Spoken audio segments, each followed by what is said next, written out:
నమస్కారం. నిన్న మన ప్రధాని మోదీ మాట్లాడుతూ ఒక 10 సూత్రాలు అన్నట్టు ప్రతిపాదించారు. వెనకాల అటాచ్ చేస్తాను చూడండి. నెంబర్ 1, 1 సంవత్సరం పాటు బంగారాన్ని కొనొద్దు. నెంబర్ 2, పెట్రోలు డీజిల్ వాడకాన్ని తగ్గించండి.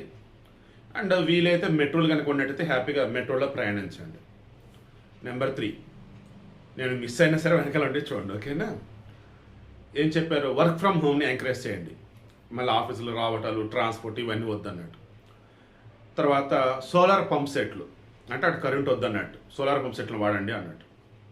తర్వాత ఎలక్ట్రిక్ వెహికల్స్ వాడండి, పెట్రోల్ డీజిల్ తగ్గించాలి కాబట్టి. తర్వాత రసాయనిక ఎరువులు, ఎందుకంటే మనం ఇంపోర్ట్ చేసుకోలేదు, సో రసాయన ఎరువులు తగ్గించండి. తర్వాత స్వదేశీ వస్తువులని ఎక్కువ కొనండి. తర్వాత విదేశాలకు వెళ్ళటం ఆపండి, అంటే టూర్లు అలా. అండ్ విదేశీ వస్తువులు ఇంపోర్ట్ చేసుకోవడం ఆపండి. సో మ్యాక్సిమం ఇవే. వీటన్నింటిలో కూడా మనకు అర్థం కావాల్సింది ఒకే ఒకటి, మన డబ్బుని విదేశాలకు పంపొద్దు అని. అంటే మన కరెన్సీ అన్న దానితో ఎక్కువగా విదేశీ వస్తువులను ఇంపోర్ట్ చేసుకుంటూ ఉంటే మన కరెన్సీ వాల్యూ పడిపోయింది. అండ్ మన దగ్గర విదేశీ మార్కెట్లో ఉంటాయి, ఫారెన్ రిజర్వ్స్ ఉంటాయి చూసారా, అవి తగ్గిపోతాయి. ఇప్పుడు మన దగ్గర ఉన్నటువంటి వాళ్ళు ఎక్కువగా పెట్రోల్ డీజిల్ వినియోగిస్తున్నారు. ఏం చేయాలి కేంద్రం? ఇంపోర్ట్ చేసుకోవాల్సిందే కదా, వాడకం పెరుగుతుంది, దాని తగ్గట్టు నువ్వు కనుక సప్లై చేయకపోతే పరుగు పోయింది కదా. తర్వాత ఆల్రెడీ బంగారం వెండికి సంబంధించి కూడా నాకు తెలిసి అరౌండ్ 6% ఏమో ట్యాక్స్ ఏదో ఉండే, ఇంపోర్ట్ ట్యాక్స్. మొన్నటి వరకు ఏదో జీరో చేయడం ఏదో చేశారు, బట్ దాని మెడలో 6 చేసినట్టున్నారు. Subject correct. ఇక్కడైతే మాత్రం అలా ఉన్నా కానీ మన వాళ్ళు ఇంకా ఇంపోర్ట్ చేసుకుంటూనే ఉన్నారు. సో నిన్న మోడీ చెప్పిన దాని ప్రకారం నాకు అనిపిస్తుంది, రానున్న రోజులలో బంగారం మీద ఇంకా ట్యాక్స్ పెంచుతారు. యాక్చువల్గా ఈరోజు షేర్ మార్కెట్లో బంగారం షేర్లు ఉంటే చూసారా, అవన్నీ కూడా పడిపోయింది. ఐఆమ్ షూర్ రాను రోజుల్లో మరలా అవే పెరుగుతాయి. ఈ వీడియో మెయిన్ ఛానల్ ఇస్తున్నాను, సింపుల్గా చెప్తున్నాను. నిన్న ప్రధాని మోడీ అన్న మెయిన్ ఉద్దేశం బంగారం 1 సంవత్సరం పాటు కొనొద్దు అన్న దానికి అర్థం ఏంటంటే, మన బంగారాన్ని విదేశం నుంచి ఇంపోర్ట్ చేసుకోవాలి, అప్పుడు ఫారిన్ కరెన్సీ అనేది ఏదైతే ఉందో అదంతా తగ్గిపోతుంది, మన అనవసరంగా ఇబ్బందులకు వెళ్ళిపోతాం.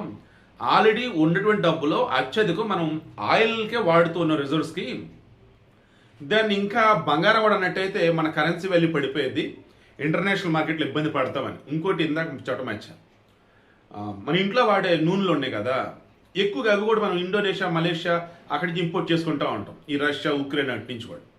సో ఇంట్లో వాడి నూనెలు కూడా కొంచెం తగ్గించుకొని చెప్పున్నాడు.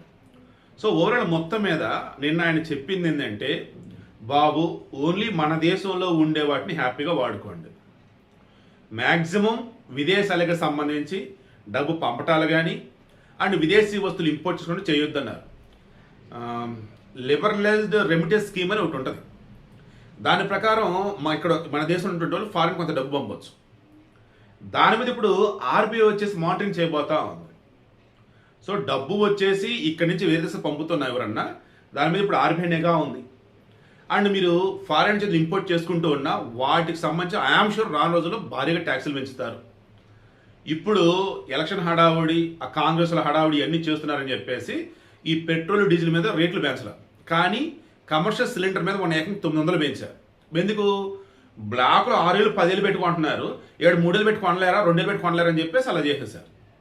సో అంతిమ ఇప్పుడు నేను చెప్తుంది ఏంటంటే, రోజు చెప్పేదే మరలా ఇప్పుడు స్ట్రెస్ చేసి మరీ చెప్తున్నా, జ్యువెలరీ అసోసియేషన్ వాళ్ళు రేపు మోడీని కలవబోతున్నారు.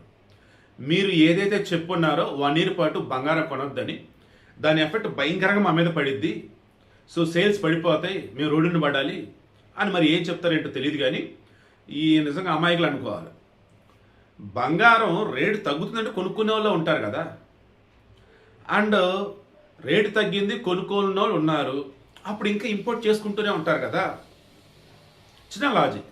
అలా కాకుండా ఇప్పుడు మోదీ వచ్చేసి కొనొద్దని చెప్పాడు, మోదీ అభిమానులు లేదు తగ్గినప్పుడు కొందనుకున్న వాళ్ళు కొనకుండా ఉన్నారనుకుందాం, అప్పుడు ఏమైంది? ఆల్రెడీ నువ్వు ఫారిన్ నుంచి ఇంపోర్ట్ తగ్గించావు, నీ దగ్గర ఉన్నది తక్కువ, బంగారం కొనేవాళ్ళు కొంటూనే ఉంటారు, అప్పుడు డిమాండ్ పెరగదలా, సప్లై తగ్గింది, డిమాండ్ పెరిగింది, రేట్ పెరిగింది కదా. చిన్న లాజిక్. మరి రేపు జ్యువెలరీ అసోసియేషన్ వాళ్ళు మోడీని కలిశాక ఏం చెప్తారంటే రేపు మాట్లాడుకుందాం. ఇప్పుడైతే నాకు అనిపిస్తున్నది అయితే రానున్న రోజులలో ఈ ఉక్రెయిన్ రష్యా యుద్ధం, ఎస్పెషల్లీ ఇరాన్, ఇజ్రాయెల్, అమెరికా యుద్ధం ఇవి కనుక ఇంకా కంటిన్యూ అవుతూ ఉంటాయి. నిన్న కూడా నేను చెక్ చేశా, పుతిన్ వచ్చేసి ఆయన యుద్ధం అంటే రెడీగా ఉన్నాడు, బట్ చొరవ వచ్చేసి యూరోప్ దేశాలు తీసుకోమని చెప్పాడు. సో మరి వాళ్ళు కూడా ఓకే అంటే మ్యాక్సిమం ఉక్రెయిన్ రష్యా యుద్ధం ఆగింది. ఈ ఇరాను, ఇజ్రాయెల్, అమెరికా యుద్ధంలో అమెరికా వాడు ఓవర్ యాక్షన్ చేస్తున్నాడు. ఇరాన్ ఎదవే, కానీ ఎంత ఎదవైనా కానీ నీ చెప్పినట్టు నువ్వు చేయాలంటే వాడు ఒప్పుకోడు కదా. దాంతో ఇరాన్ వాడు వచ్చేసి చూసుకుందాం పదా అంటున్నాడు. అలా యుద్ధం ఇంకెన్నాళ్ళు సాగిద్దో తెలియట్లా. అందుకే ఈరోజు మోడీ చెప్పున్నాడు, మరలా చెప్తున్నా, రానున్న రోజులలో ఊహించిన విధంగా రేట్లు పెరగవచ్చు, ఊహించిన విధంగా ట్యాక్సులు పెరగవచ్చు, ఏదైనా జరగవచ్చు. ప్లాన్డ్గా ఉండండి, ప్రిపేర్డ్గా ఉండండి. బంగారు విషయంలో మాత్రం రేట్లు అయితే పడవు, ఐఎమ్ షూర్ రేట్లు అయితే పెరిగితే, ఒకవేళ పడ్డా మోడీ చెప్పినట్టు 1 year తర్వాత అయినా దూసుకెళ్తాం ఖాయం. మీరు చాలామంది అంటారు కదా, బంగారం కొనడం తగ్గిస్తే ఆటోమేటిక్ రేట్ పడిపోయిద్ది అని. ఇంటర్నేషనల్ మార్కెట్ అండి ఇక్కడ ఇంపాక్ట్ చూపించదు, మంద కాదు.